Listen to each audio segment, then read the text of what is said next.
Movie start होती है, हम देखते हैं गौर को जो कि इस टाइम डेजर्ट में बैठा होता है, यानी रेगिस्तान में। उसके साथ उसकी बेटी भी बैठी होती है। खाने पीने के लिए उनके पास कुछ भी नहीं होता। यहाँ पर गौर अपने गॉड की पूजा करता है और प्रे करता है कि हम काफी ज्यादा मुसीबत में हैं और प्लीज हमारी जान बचाइए और हमारी मदद कीजिए। लेकिन इतनी दुआओं के बाद भी कुछ नहीं होता। कोई भी गौर की मदद करने नहीं जाता। जैसे जैसे टाइम गुजरता है, गौर की बेटी देखते देखते उसके हाथों में दम तोड़ देती है। गौर अपनी बेटी की मौत से काफी दुखी हो जाता है और उसी रेगिस्तान में अपनी बेटी की कब्र बनाता है और वो आगे बढ़ जाता है। तभी आगे उसे एक जंगल दिखाई देता है। अब इस वीरान जंगल को देखकर गौर खुश तो होता है, इसीलिए वो सीधा जाता है और वहाँ पर उसे बहुत सारा पानी मिलता है। पहले तो वो बहुत सारा पानी पीता है और जब बाहर निकलता है तो उसे अपने सामने बहुत सारे फ्रूट्स दिखाई देते हैं और गौर जल्दी से उन फलों की तरफ बढ़ता है और उन्हें खाने लगता है। लेकिन तभी वहाँ पर बैठा हुआ सन गॉड बोलता है कि ये अजीब इंसान तो मेरे फल क्यों खा रहा है। इस पर गौर उठते हुए बोलता है कि मैंने आपकी प्रे की थी और तुम मेरे बुलाने पर ही यहाँ पर आए हो। आपने ही तो मेरी जान बचाई है।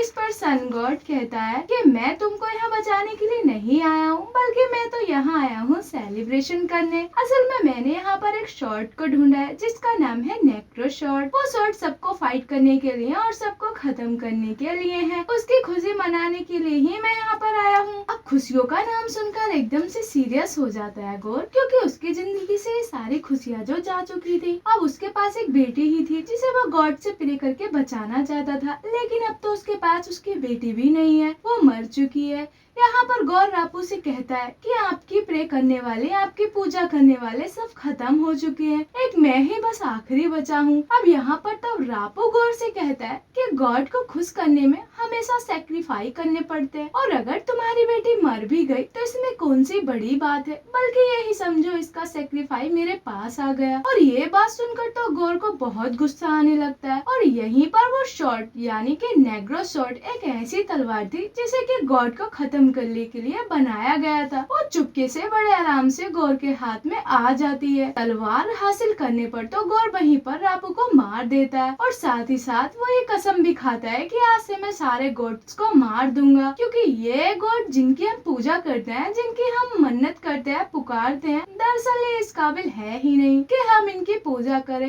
इसलिए मैं इन गॉड को नहीं छोड़ूंगा। इसके बाद सीन शिफ्ट हो जाता है कॉर्गो की तरफ, जो बच्चों को थोर की कहानी सुना रही थी कि एक ऐसा थॉर जो उन लोगों के लिए लड़ते हैं जो कि अपने लिए नहीं लड़ते। बचपन से ही थॉर का मानना ये था कि बेसहारों की मदद करना ही मेरा मकसद है। यहाँ उसी दौरान उसकी मुलाकात हुई जैन फोस्टर से, लेकिन बहुत जल्द वो एक दूसरे से अलग भी हो गए। बाद में थॉर के पेरेंट्स, उसके भाई और वो इंसान जो कि उससे प्यार करता था, वो सारे लोग या तो उससे बिछड़ गए या फिर मारे गए। लेकिन थॉर ने दूसरों के लिए लड़ना बिल्कुल भी नहीं छोड़ा और इसके बाद थॉर ने ज्वाइन किया गार्डियंस ऑफ द गैलेक्सी को। वहाँ उसने उनके साथ मिलकर बहुत सारी लड़ाइयाँ लड़ी, लेकिन हर टाइम उसके दिल में एक ही इंसान की याद थी, वो थी जैन फोस्टर की। अब तन्हाई में थॉर इतना डूब चुका था कि उसने इंसानी दुनिया से खुद को दूर कर लिया था और बाद में उसने अकेले रहकर ही जिंदगी को गुजारना शुरू कर दिया। लेकिन जब भी कोई से ये कहकर पुकारता कि थॉर लड़ाई को तुम्हारे बगैर जीता नहीं जा सकता, ये सुनकर फौरन से उसके अंदर का वॉरियर जाग जाया करता था। इसके बाद हम देखते हैं कि पीटर क्यूलर वहाँ पहुँच चुका है और यहाँ आकर वो थॉर से कहता है कि थॉर, एक और जंग है जिसको हम तुम्हारे बगैर नहीं जीत सकते। ये सुनकर थॉर अपने स्टॉर्म ब्रेकर को जमीन से उखाड़कर हैरी पॉटर की जड़ बनाकर उस पर बैठकर वहाँ से उड़ जाता है, जहाँ से वो सीधा पहुँचता है वॉर में, जहाँ पर गार्डियंस ऑफ द गैलेक्सी की फौज अपने दुश्मनों से लड़ रही होती है। तभी वहाँ पर राजा थॉर के पास आता है और कहता है कि हम लुटेरों में हमला कर दिया है और थॉर, सिर्फ एक तुम ही हो जो कि हमें इन लुटेरों से बचा सकते हो।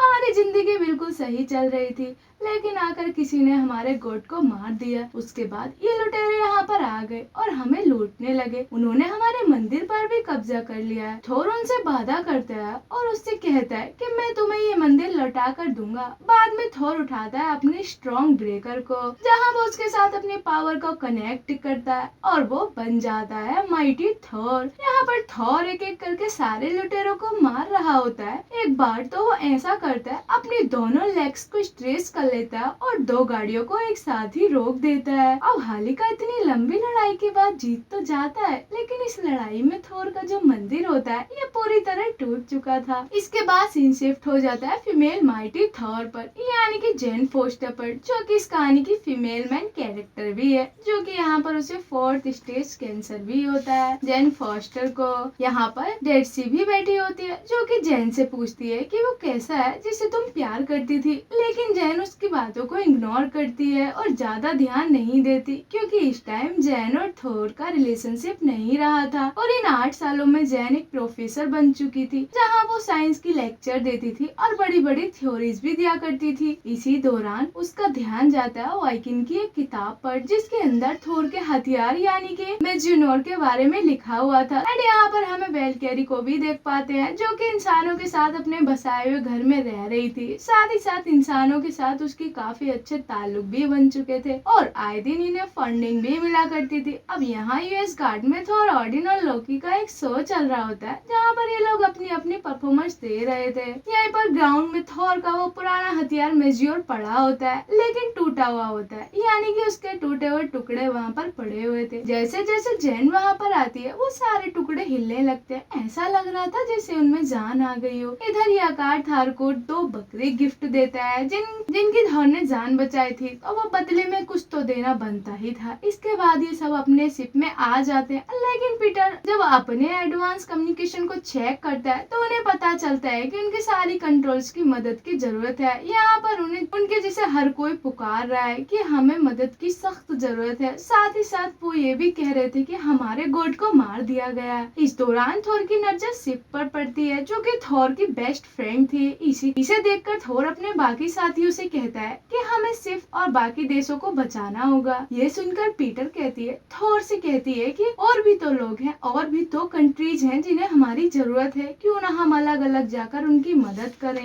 ये बात सुनकर थोर मान जाता है। इसके बाद थोर अपने बेस्ट फ्रेंड कॉर को लेकर पहुंच जाता है शिप के पास, जहां जाकर वो देखते हैं कि फेलेकोरिया के गॉड फेलेकोरिया को किसी ने मार दिया है। यहाँ पर थोर को शिप भी मिल जाती है, बुरी हालत में मिलती है, वहाँ पर पड़ी हुई थी और उसका एक हाथ कटा होता है। यहाँ पर सिर्फ थोर को बताती है कि जिसने हमारा ये हाल किया है, जिसने हमें मारा है, इसका अगला टारगेट एस गार्ड है, जो अब वहीं पर जा रहा है। अब यहाँ पर फौरन बाद एंट्री होती है इस मूवी के विलन की, यानी कि गौर की, जो कि पहुंच चुकी है इस गार्ड में। अब यहाँ पर गौर के पास जो नेक्रो शॉट होती है, उसकी मदद से काले साय से अलग अलग मॉन्स्टर्स बना देता है, जहाँ ये सारे मॉन्स्टर्स पूरे शहर को तबाह करने लगते। लेकिन तभी यहाँ पर आ जाती है वेलकेरी, जो कि उड़ते हुए घोड़े पर आती है और सभी मॉन्स्टर्स को मारने लगती। लेकिन इसी बीच एंट्री होती है थोर की, और वो भी वहीं पर आकर उन सभी को रोकने लगता है। अब इन सारे मॉन्स्टर्स की तादाद एक एक करके बढ़ती ही जा रही थी, लेकिन तभी यहाँ पर थोर की नजर अपने पुराने हथियार मिनेर पर पड़ती है। साथ ही साथ उसे ये फील होने लगता है कि उसके अलावा यहाँ पर एक और बहादुर वॉरियर है, जो कि इसकी तरह स्ट्रॉन्ग है, पावरफुल है। तब यहाँ पर वेलकेरी थोर से कहती है कि मुझे यकीन है वो बहादुर वॉरियर तुम्हें पसंद जरूर आएगा। तब यहाँ पर शानदार एंट्री यानी कि जेन फॉस्टर की, जो कि अपने फुल माइटी थोर वाले लुक में आई होती है। तब वो थोर उसे इम्प्रेस करने के लिए अपने माइटी थोर लुक ले आता है। तभी ये दोनों यहाँ पर एक दूसरे को देखकर काफी खुश थे, लेकिन इनका जो सबसे पहला काम था वो था दुश्मनों को हराना, इसीलिए वो दुश्मनों से लड़ने लगते हैं। लड़ाई के दौरान हम थोर को एक फ्लैशबैक में जाते हुए देखते हैं, यानी कि यहाँ पर ये दोनों जेन और थोर एक दूसरे के साथ काफी हंसी खुशी रहते थे। लेकिन जैसे ही जब एक एडवेंचर की तरफ से कॉल आई थोर को ले जाने के लिए, तभी इन दोनों ने आपस में एक दूसरे के रिश्ते को खत्म कर दिया था। इनके बिजी रूटीन ने इन्हें एक दूसरे से काफी अलग कर दिया था, और अब एक टाइम ऐसा आया इनका रिश्ता ही खत्म हो गया। गौर अपने काले साय की मदद से न्यू एस्गार्ड के बच्चों को अपने साथ ले जाता है। इससे पहले कि थोर उसका सामना करता, गौर पहले ही वहाँ से जा चुका था। फिर अगले दिन वो सारे पेरेंट्स जिनके बच्चे गायब थे, वो सारे पेरेंट्स अपने अपने बच्चों की मिसिंग रिपोर्ट लिखवाने लगते हैं। बच्चों की ना होने की वजह से वो सारे लोग परेशान थे। लेकिन तभी यहाँ पर थोर आकर उन सबसे कहता है कि मैं आपसे वादा करता हूँ कि मैं आप सभी के बच्चे आपको जरूर लाऊंगा। फिर थोर अपनी टीम से गॉड यानी कि गॉड वचर के बारे में बात करने लगती है, जहाँ पर वेलकेरी उसे बताती है कि गौर के पास नेक्रो शॉट है।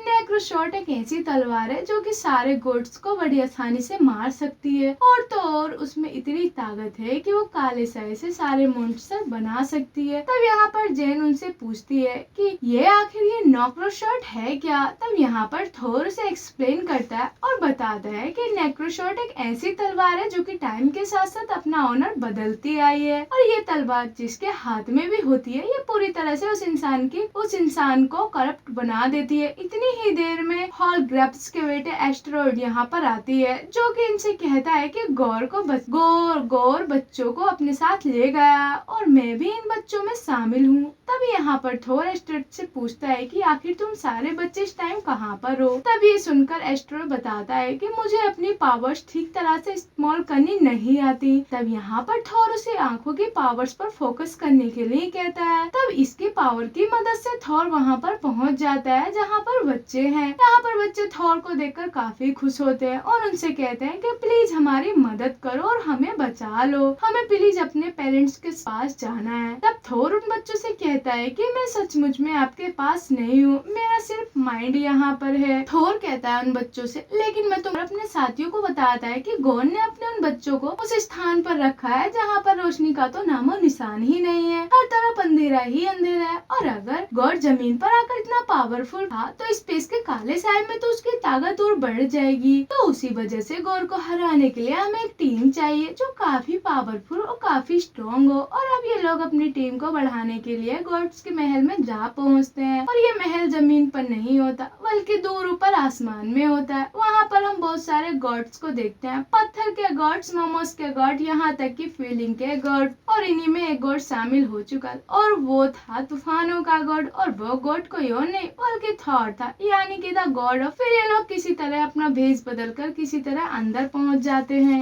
और यहाँ पर एंट्री होती है गॉड के गॉड्स की, यानी कि ज्यूस की। असल में ये होते हैं बिजली के गॉड्स। दरअसल आज इन सब की एक मीटिंग बिठाई गई थी जहाँ पर इन्होंने कुछ अहम पॉइंट्स पर डिस्कस करना था, लेकिन वो जो पॉइंट थे, वो जो डिस्कस थे, थोड़े फनी थे। जैसे कि नेक्स्ट फेयरवेल हम कहाँ पर रखेंगे, वहाँ पर कौन सी लड़कियाँ आएंगी और खाने पीने में क्या होगा। अब इन सारी बातों से थॉर को गुस्सा आने लगता है, इसीलिए वो खुद बीच में आ जाता है असली बात करने के लिए, जहाँ पर वो कहता है कि ज्यूस, मैं यहाँ पर आया हूँ आपसे मदद मांगने के लिए, क्योंकि यूनिवर्स के सारे गॉड्स को मारा जा रहा है एक एक करके, और इसके पीछे हाथ है गॉड का, और वो ऐसा इसलिए कर पा रहा है क्योंकि उसके हाथ में है नेक्रोशॉट, और वो जमीन से एस्गार्ड से बहुत सारे बच्चे ले गया है स्पेस के अंधेरों में, जहाँ पर उन बच्चों को फ्रीजर बनाकर रखा हुआ है। तो अब मैं उन बच्चों को बचाना चाहता हूँ, तो इसीलिए मुझे आपकी मदद चाहिए। तो यहाँ पर हमें करना ये है कि जितने भी यहाँ पर गॉड्स हैं उन सब की हमें टीम बना लेनी है, जो बाद में हमें गॉड से लड़ना है और फिर गॉड को मार देना है। तब थोर की ये बात ज्यूस को बिल्कुल पसंद नहीं आई और उससे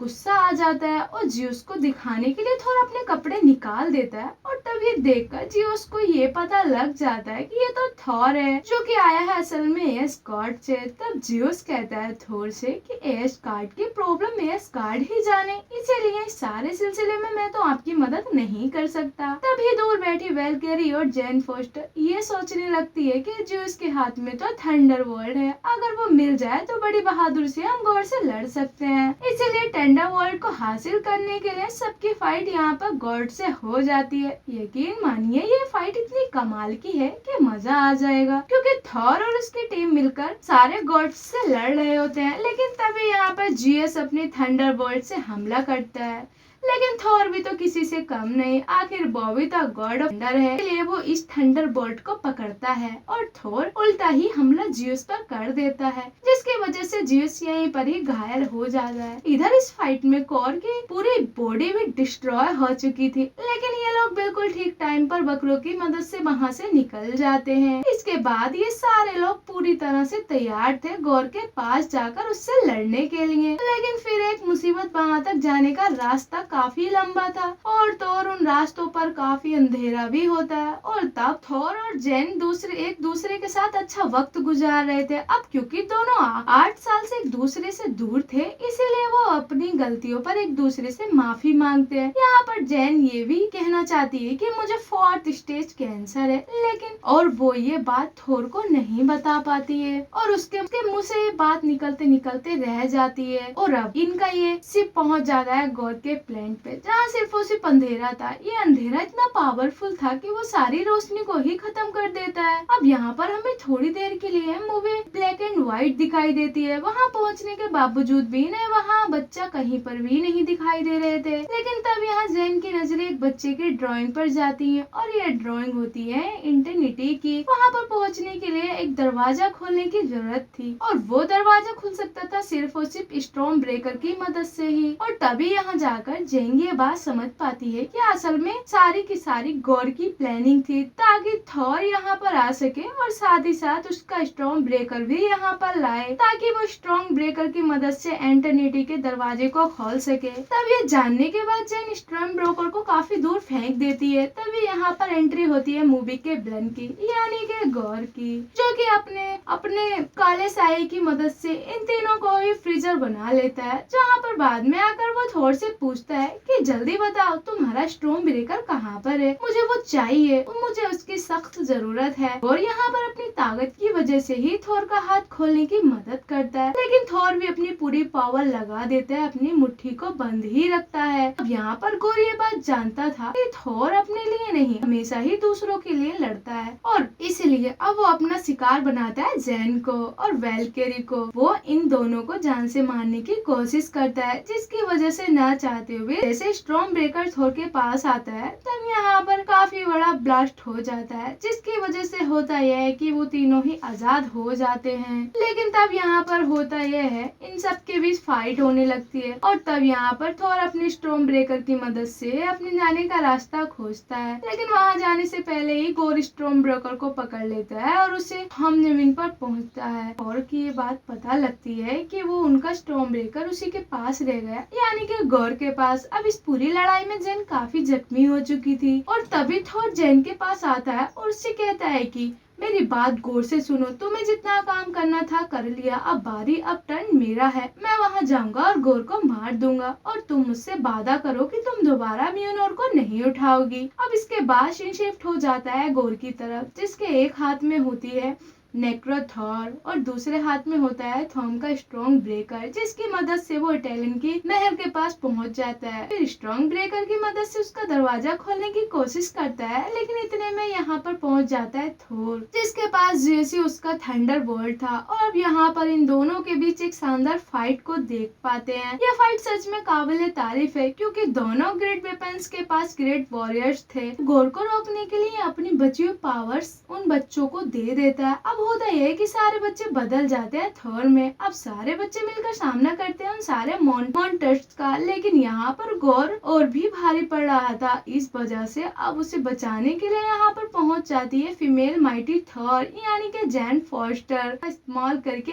एक ही वार से नेक्रोशॉट के टुकड़े कर देती है। लेकिन थॉर को ये देखकर काफी बुरा लगता है क्योंकि जैन के पास ये आखिरी ही मौका था और उसने मेरी यानी थॉर की मदद करने के लिए अपनी जान की कुर्बानी कर दी। इसके बाद वो जेन को अपनी गोद में लेता है और उससे कहता है कि फिक्र मत करो, सब कुछ बिल्कुल ठीक हो जाएगा। लेकिन इतनी ही देर में एक कैंडिडेट के पास गौर पहुंच जाता है और अब यहाँ पर गौर अपनी लास्ट विश मांगने ही वाला होता है और तभी वहाँ पर थोर आकर उससे कहता है कि सुनो मेरी बात, तुम चाहे कुछ भी कर लो, तुम्हें सुकून कहीं भी नहीं मिलेगा, नहीं मिल सकता। तब ये सुनकर गौर उससे पूछता है कि फिर आखिर तुम ही बताओ मुझे सुकून कहाँ पर मिलेगा। इसके जवाब में थोर कहता है कि लव यानी प्यार में सुकून तुम्हें प्यार में ही मिल सकता है और वैसे भी अब तुम इंटरनिटी से सारे गॉड्स का खात्मा मांगने वाले हो यानी कि सारे गॉड्स मर जाएं और उनमें भी तो शामिल हूँ मैं भी, क्योंकि मैं भी तो एक गॉड हूँ ना, गॉड ऑफ थंडर। तो फिर मैं अपना आखिरी टाइम तुम जैसे इंसान के साथ ही क्यों गुजारूं? मैं ये टाइम गुजारूंगा अपने लव के साथ, अपने प्यार के साथ यानी कि जेन के साथ। अब यहाँ पर प्यार का नाम सुनकर गौर को अपनी बेटी याद आने लगती है और अब वो इसलिए इंटरनेट से सारे गॉड का खात्मा नहीं मांगता बल्कि वो अपनी बेटी को मांगता है, जिसके अगले ही पल उसकी बेटी उसके हाथों में होती है। लेकिन इतने टाइम से नेग्रोसी यूज करने की वजह से अब गौर का भी टाइम आ चुका था। लेकिन गौर को उस बात की टेंशन थी, आखिर इसकी बेटी का ख्याल कौन रखेगा, ये तो अकेले रह जाएगी। तब यहाँ पर थोर से कहता है कि मैं तुम्हारी बेटी का ख्याल रखूंगा। अब यहाँ एक तरफ थोर के हाथों में जेन बहन मर जाती है और गोर भी अपनी बेटी के हाथों में दम तोड़ देता है। और यहाँ पर स्टॉर्म ब्रेकर की मदद से थॉम सारे बच्चों को आजाद कर देता है और उनको एस गार्ड ले जाता है। अब क्योंकि सारे बच्चे एस गार्ड में आ चुके थे, इसलिए वेलगेरी यहाँ पर सभी को लड़ने की ट्रेनिंग दे रही थी। अब लास्ट में हम 2 वेस्ट सीन देखते हैं, जहाँ पर एक में हम देखते हैं कि थॉर्न ने गौर की बेटी की पूरी जिम्मेदारी उठा ली है और ये दोनों जिम्मेदारी उठा ली और ये दोनों मिलकर उन सभी लोगों का साथ देते हैं जो कि बेसहारा और खुद अपनी मदद नहीं कर सकते। दूसरे सीन में देखते हैं कि आसमान के महल में जहाँ पे जियस इंजर्ड था, वो बाकी अपने सभी साथियों से कहता है कि थॉर का आखिरी टाइम आ चुका है, क्योंकि उससे बदला लेने के लिए मेरा बेटा आएगा। और ये मूवी इस सस्पेंस के बाद ही एंड हो जाती है। Thank you so much for watching. अगर आपको हमारी मूवी एक्सप्लेन अच्छी लगी हो तो लाइक करें, शेयर करें और कमेंट सेक्शन में बताएं कि कौन सा पार्ट आपको सबसे ज्यादा अच्छा लगा।